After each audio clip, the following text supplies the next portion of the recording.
शिक्षण क्षेत्रातील ताज्या घडामोडी पहा फक्त KB न्यूज TV महाराष्ट्र या चॅनलवर। सन 2024-25 संच मान्यतेबाबत संस्था चालक आणि अतिरिक्त ठरवलेले शिक्षकेतर कर्मचारी यांनी न्यायालयीन दावा दाखल करणे आवश्यक असल्याची चर्चा सर्वत्र सुरू आहे।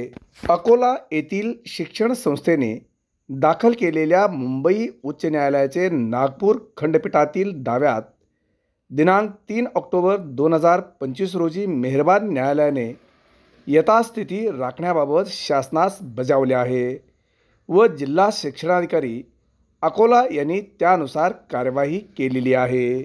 मात्र या विषयातील दाव्याच्या संदर्भात मेहरबान न्यायालयाने त्या याचिकाकर्त्याकरिताच सदर आदेश पारित केलेले आहेत हे विशेष आहे। खाजगी मान्यताप्राप्त शाळांच्या सन 2024-25 संच मान्यता संदर्भात न्यायालय निर्णय अंतिम होईपर्यंत परिस्थिती जैसे थे राखण्याबाबत मेहरबान उच्च न्यायालयीन आदेश आहेत।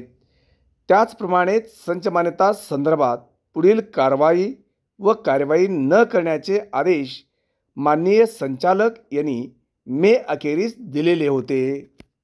अशा परिस्थिती शासनाचे जिल्हा विभाग राज्य मंत्रालय पातळीवर सन 2024-25 व 2025-26च्या संच मान्यता पोस्ट मॅपिंग अतिरिक्त समायोजन अशी सर्व कारवाई बिनदिक्कत सुरू असल्याचेही समजते।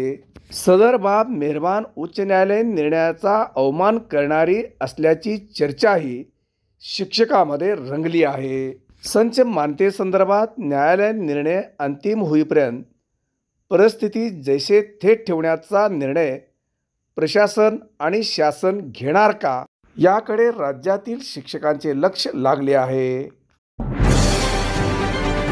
शिक्षण क्षेत्रातील ताज्या घडामोडी पहा फक्त KB न्यूज TV महाराष्ट्र।